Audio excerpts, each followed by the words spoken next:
I know how to build a fire. I've been camping my whole life. But I cannot get this fire going. And no fire means no dinner. I'm here in Suruli, Botswana as part of a 3-year commitment I've made to end poverty housing with Habitat for Humanity. It's part of my mission to save the world. Mother Teresa, move over. But really, I do kind of wonder at 25 whether anybody here would really want to take guidance from me. I mean, can't even build a fire. But I know I have some skills. I graduated from college. I have management experience as the head cook of a kids camp. And I have housing experience because I worked for my mom's magazine about new houses. But they also gave me 2.5 months of training, so I feel like I'm ready. I think I'm gonna give up with this fire. But then out of the dark comes a young 8-year-old girl. Dumela, Ma, she tells me. Dumela. She reaches down to my wood, and moments later, I have a blazing fire.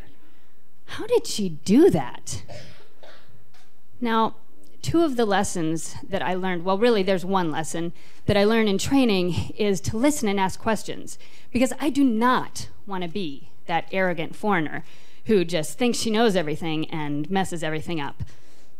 But I didn't ask that little girl how she made the fire. That would have been embarrassing.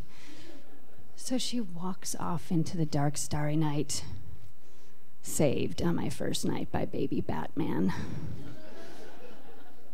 The next morning, I meet with the Village Habitat Committee. Dumela, Ma, thank you for coming, Jennifer, to Suruli. We need to clear the land for the office that the chief gave us. But the scrub brush is poisonous. It can cause you to go blind. So we need to hire a professional to clear it. Oh, here we go, I think. They think we're a big international NGO and that we're just going to pay for everything. But that's just not how Habitat works. So I tell him, Ra, you know that the unskilled labor needs to be done by volunteers. It's just like the sweat equity on the houses. If it's poisonous, maybe we could just borrow some goggles or something. In any case, I'm going to clear the land on Saturday. So it's not that I don't believe them exactly. I know that the desert of Suruli has its hidden dangers. There's these long, sharp thorns that poke up through my sandals and bloody my toes. Scorpions and snakes that I have to look for anytime I crawl into bed or put my shoes on. And neighborhood kids that wake me up every morning at 5 a.m. singing under my window. But I really just think they're exaggerating. They just want to get out of clearing the land, and, well, we can't do that. So on Saturday, I show up, and they are all dressed like mummies. I mean, so covered I cannot see their eyes. They look me over with my short sleeve shirt and my light pants and my baseball cap. Ma, Jennifer, you might want to cover up more. Oh my gosh, it is so hot out here. I feel like I walked into an oven. I can't even believe I'm wearing pants. And I've cleared land before. Thank you, Ma, for your concern, but I'll be fine. So I grab a machete. Now, I have not used a machete before, but I watched them for a minute. I figured it out. And I start slashing at those branches, and white milk goes spraying everywhere. I've seen that white milk before. There's lots of plants in Minnesota with that white milk, and it's never hurt me, so I am not worried. By the end of the day, I look like I've covered my body with Elmer's glue. Everybody else is spotless. How did they do that? When I get home, I start washing my arms outside in the dark.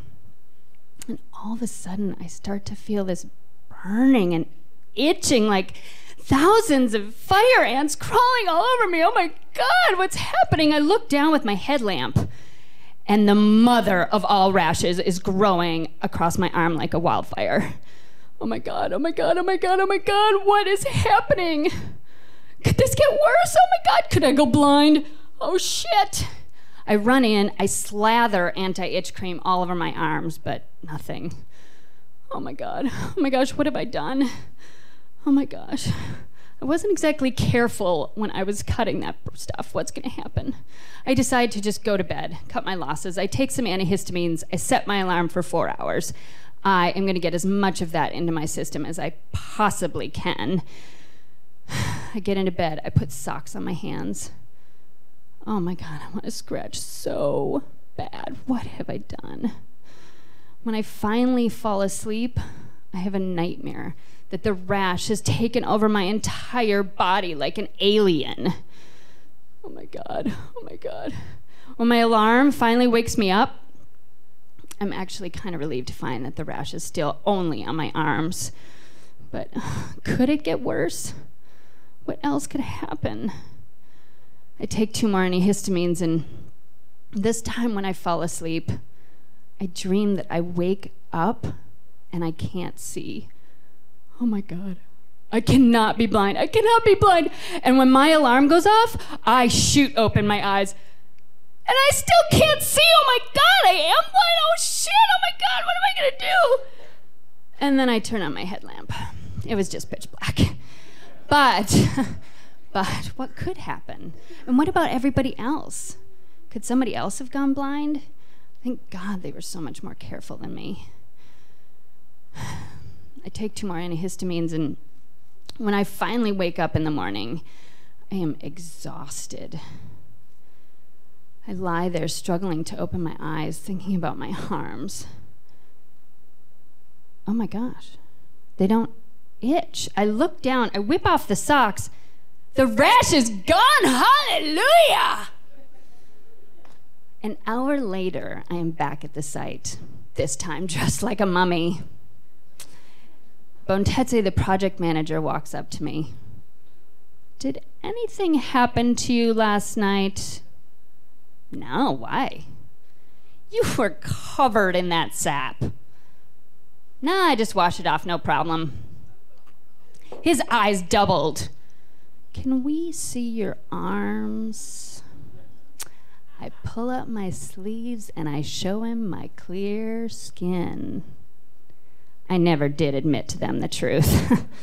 Mother Teresa had nothing to worry for me, but ever since then, whenever I start to assume that I know better, I get an itch on my arm.